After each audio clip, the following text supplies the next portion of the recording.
Hey, welcome back, my amazing student. Are you guys ready? Let's do this. I'm so glad that you guys are here being consistent. That's what you got to do every single day, guys. Even if you don't want to do it, just force yourself and do it. The next thing you know, you're going to build this habit where you're going to jump into the computer and start building applications. And that habit is going to get you very far in life. Believe me, I know. All right. So let's go ahead and see where we are right now. So we are testing this here, and we hooked this form in with our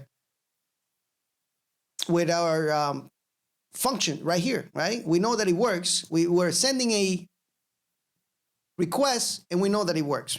Perfect. So what's the next thing? Well, the next thing is to take in data from here, right? From our form. Let's go back here. We need to take in the name. We need to take in the color into our server in the backend, so that way we can save it in the database. Super simple. So we have this method of post here. We have this action, and that's very good. But I'm looking at the inputs here, and I don't see how we're going to carry this to the backend because it doesn't have a name field attribute. So let's just go ahead and name that, put that right there. One for the name of the habit and one for the color. Simple as that, right?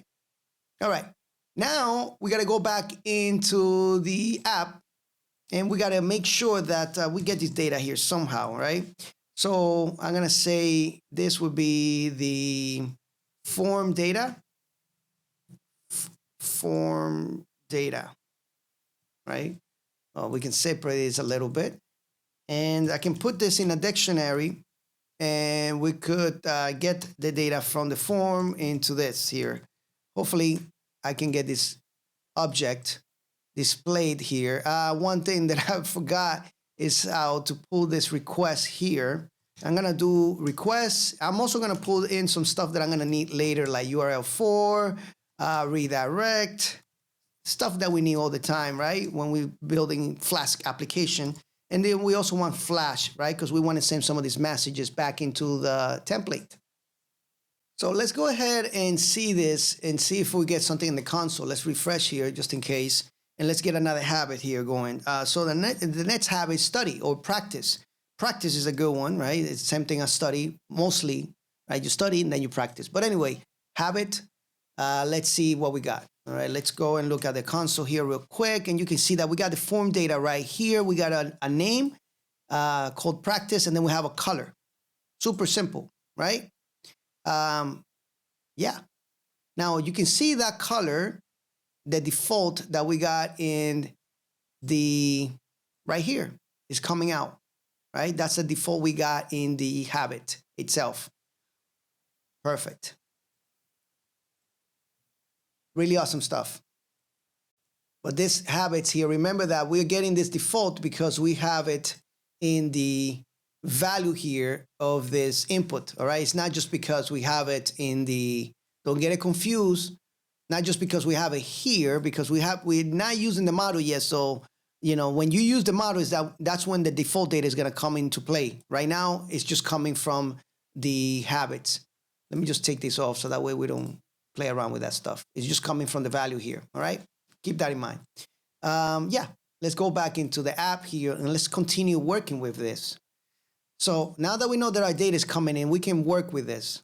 So I'm going to pull the name from the request, from this object. I'm going to use the get method here.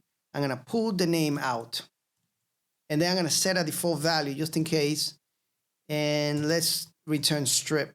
That's going to return a string back. Let me copy this and paste it here. And this one is going to be the color. All right. And like this. Let's actually set that default just in case. As a matter of fact, we have it. Well, just in case, right? Right here. Perfect. Yeah. And we can say, hey, if not name, then we can flash something. And let's just say name is required. And then we'll pass in the error here. Now, what we can do with this error in the other side, like in the template, in the front end, is that we can detect it. And we can say, hey, if we have an error on this, let's display this notification, this color, or let's do this, let's do that. we can detect it because we are providing this default, this extra parameter here, right?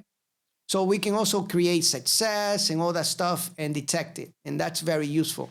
Anyway, once we do that, let's just redirect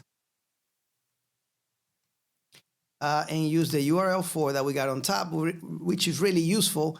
And then we're just gonna redirect to this route right here. So I'm gonna use the name of the function called habits, just like that. So that's gonna trigger that function, all right?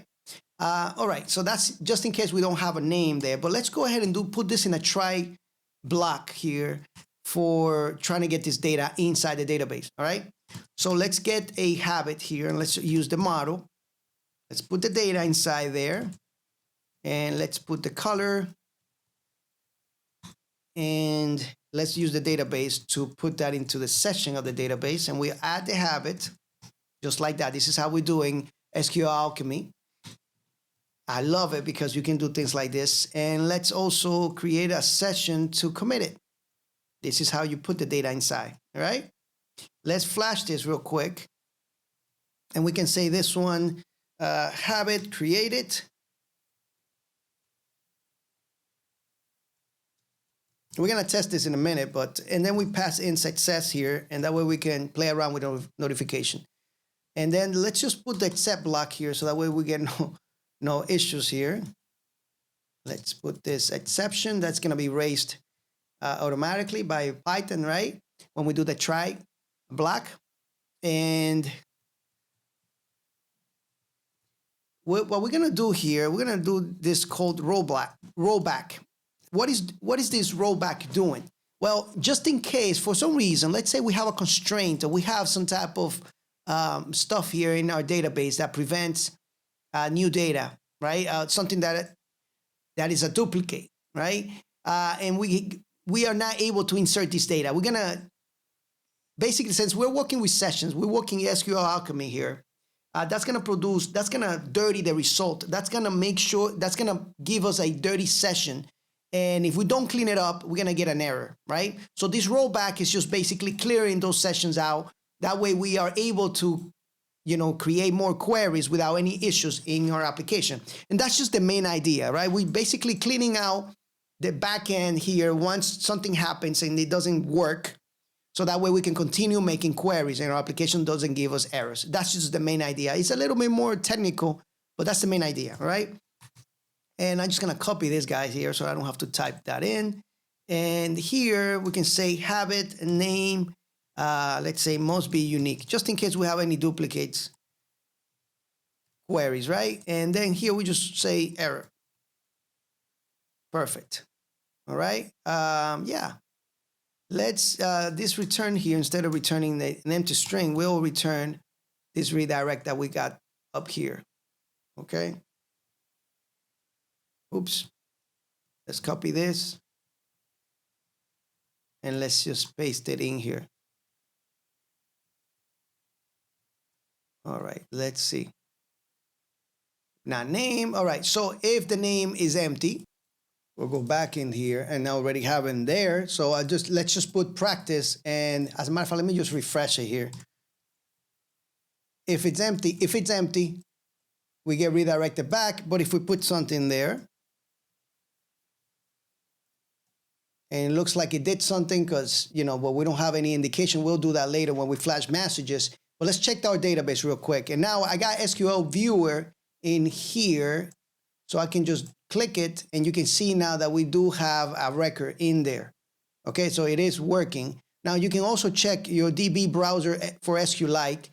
For those of you that don't have that, and this is what I'm using, okay? You can see that it says SQLitebrowser.org, but I'm actually using a bunch of UI tools, GUI tools for databases in my computer, but this is one that everybody can use for Windows, for Mac, Linux, you name it. But make sure that when you open it up, right? Let's say I'm gonna go into my project, I'm gonna drop in the file in here, right? You can see it there. And if I put browse data, you can see the record in there, okay? Make sure that when you're done, if you don't want any errors on your SQLite, that you close the database, all right? Because it's using the same file. So it's gonna, while you're using it, and you try using it somewhere else, it's gonna lock. But anyway, let's close that in. And now we can see that it is actually working. So I'm going to split this lecture, and I'm done with this lecture. All right, we are done. If you were able to do it, great job. If not, do it again until you do it. All right, make sure that you are done with this lecture before you jump into the next one.